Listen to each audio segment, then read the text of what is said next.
Welcome to From Me to We, where good people become great teams.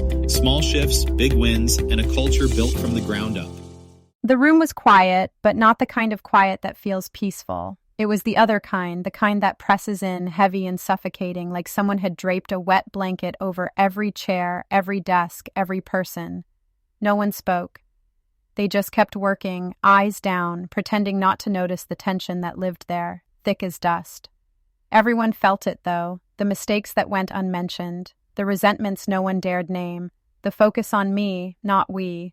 Small slights that stacked up in silence, like bricks in a wall no one admitted was being built.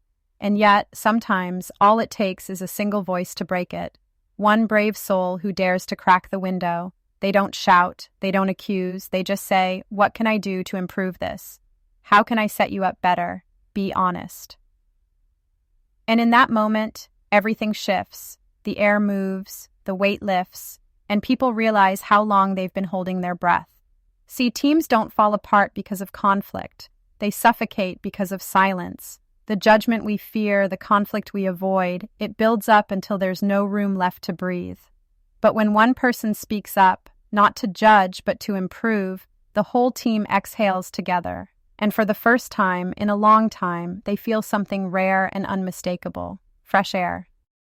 Wow, that hits. It makes me think back to when I was still leading on site, before all these podcasts, before I was Jake the manager, right?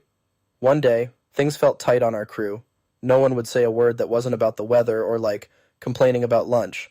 So I just blurted out, "Remember, I'm not exactly subtle." I said, "What's one thing I do that makes your job harder?" And man, the silence broke so hard you could hear someone's gloves hit the clipboard. No one said anything for maybe 5 seconds. Then one person cracked a smile and told me, "You always rush the morning check, skip steps." It stung a little, not gonna lie. But the second I said, "Okay, noted, tomorrow we do the check your way," the whole crew just, the stress kind of vanished. Everybody started talking about tweaks, little stuff that just made everything click the next day. All it took was a question. That's what you're saying, right, Amani? That's exactly it. Google's Project Aristotle, Harvard, all this research agrees. The single strongest predictor of high-performing teams is psychological safety. That's just a fancy way of saying people feel safe to speak up, point out gaps, ask questions without looking over their shoulder. That's how learning takes root and how a team moves from routines to real momentum. But the shift starts so quietly. Sometimes it's just that one little crack in the window. Miles, I know you geek out a bit on the science here. Want to build on what's actually happening when someone opens up? Yeah, totally. See, when we talk psychological safety, we're talking about people feeling safe to take those interpersonal risks, like admitting they missed a step or offering up an idea that feels half-baked. The data's clear. When one person asks for real input, it signals, "This is how we roll." Suddenly, honesty and improvement become team habits, not just hero moments. It releases that tension you described, Amani. That's not about hierarchy. It's just about, being human. It's why a single question, like Jake's on-site story, can be more powerful than any team-building exercise. It doesn't just open the window. It tells everyone, "You can breathe now, and I won't judge. I'll support you." I used to think giving feedback meant bracing for an argument, or dreading that you're going to get roasted. But teams only suffocate when there's too much silence, not too much talk. That was the biggest thing for me, and maybe for anyone listening right now. Feedback isn't about calling people out, it's about letting everyone in. Once you feel that shift, it's kind of addictive, and all it takes is being the one who cracks the window first. All right, let's make this actionable. There's a loop here, the fresh air loop. You start by asking for input, but you gotta absorb it. No ego, no rebuttals. Then actually do something with it. And finally, close the loop by telling the person what changed, or what didn't, and why. And research from Gallup, Google, all of them. Teams that close this loop are 5 times more engaged. 5 times. That's not soft stuff. And the loop is simple. Ask for advice, absorb it without ego, act on it fast, and acknowledge the person who gave it. Then you repeat. That's what builds the trust and momentum. Quick thought experiment, Jake. What's the fastest you've ever closed that loop on your team? Probably that same week I asked what I could fix, honestly. Someone says, "Can we try swapping out the checklist order?" Next morning, tried it. At lunch, I circled back, said, "Hey, was that better?" They grinned, gave me another tip, and suddenly input became part of the day. But that acknowledge part, telling them you tried it, win or lose, that's the unlock. It's not feedback if it disappears into the void. Otherwise, people stop bothering. Let's do a quick series. I'll take the retail role. Miles and Jake coach me. So, hey, I had a doozy of a return situation yesterday. Could you give me one tip for de-escalating tough customers? Okay, as the manager, sure, next time open with, I want to make this right for you, not what's the problem. It diffuses like 80% of tension. Now, what do you do next, Amani? Absorb. Thanks, Miles. That's a good one. I'll try it on my next shift. Not explaining, not defending, just breathe it in like oxygen. Okay, now, Jake, what's your construction version? I'm on site and see exposed rebar without safety caps. Instead of blasting the rookie, I say, hey, I need to stop us here. This one really matters. We've got to get caps on before somebody gets hurt. What's the fastest fix you see? The rookie answers, I can grab the extra caps from the truck and start here while you finish tying. I nod, let him run with it, and later circle back. Good response in the moment. I pointed it out and you took action fast. Keep that up. What you did kept us safe, and I appreciate it.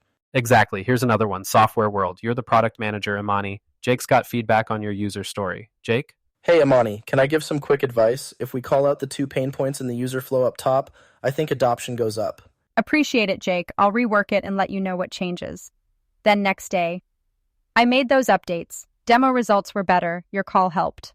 See the pattern? Ask. Absorb. No ego. Act, even if it's tiny. Acknowledge. Just let the person know. If you try this in any environment, retail, construction, tech, you start seeing people step up with ideas fast. For anyone listening, the thing to steal here is advice, not evaluation. When people know they're being asked for help, not judged, they'll jump in. Just gonna say, too, this is where a lot of teams mess up. They invite feedback, receive it, never mention it again, and wonder why nothing improves. Answer, you gotta close the loop. Try it tomorrow. If you use someone's advice, walk up and say, here's what changed thanks to you. It sticks way harder than an email blast from HR. Let's get into the everyday rituals, those little grassroots things that anybody can try, no matter your title or what your badge says. Because culture changes bottom up, not from some memo. It's about what you normalize. Think the 2-minute mirror. Before you clock out, ask a teammate, what's one tiny tweak I could try tomorrow? Or do a 1-line after-action review. How can I serve the team better next time? It takes 60 seconds. There's also this thing I love, the no triangles rule. If someone comes to you about a teammate, say, let's bring them in and solve it together. That's you refusing to let stale air build up behind anyone's back. Totally. And here's why that works so well. Coachability. Venture capitalists, pro coaches, top execs, even the Google folks, all say the same thing. The people who grow, get promoted, and are least stressed are the ones who show they can take feedback, act fast, and admit what they don't know. Google's Laszlo Bock calls it learning velocity. Doesn't matter if you're a new hire or a CEO, if you ask for input and then act on it, you instantly become more valuable to the team. Because everyone can see, this person is not here to win points. They're here to win together. That's what makes all these small rituals add up to something much bigger. And, okay, a quick hit from the field. Sometimes I just end the shift with, all right, shout out one thing someone did that made your life easier today. Gets people thinking about strengths, not just flaws. And you can literally feel the lift. Suddenly, it's a wave of appreciate it instead of silence or side-eye. Imani, Miles, you two see this stuff in completely different industries, right? Absolutely. I mean, I've worked with everyone from nurses to baristas, and the micro actions don't really change. Culture isn't built on what goes on the walls. It's built in what gets said at the end of a long week or the start of a shift. So for everyone listening, here's your challenge. Run one fresh air loop today. Doesn't have to be complicated. Ask for advice. Try a tweak within the next 48 hours and circle back to acknowledge what happened. Then shout it out to someone else. Bonus points if you share it with us in the comments or tag #FreshAirWins in the community. When you act, you actually change the air for the whole team. And don't sit on it. Do the action items in this book. That's where the magic is. Start simple. Hey, can I get one tip for tomorrow? Or, thanks for that suggestion. Here's what happened. Share your loop, drop a story, or just say what didn't go as planned. The more we all practice, the less scary it gets. And that's how you move from stuck to unstoppable. Yeah, you start the breeze where you stand. Don't wait for someone else. That's how culture actually changes. Action, then recognition.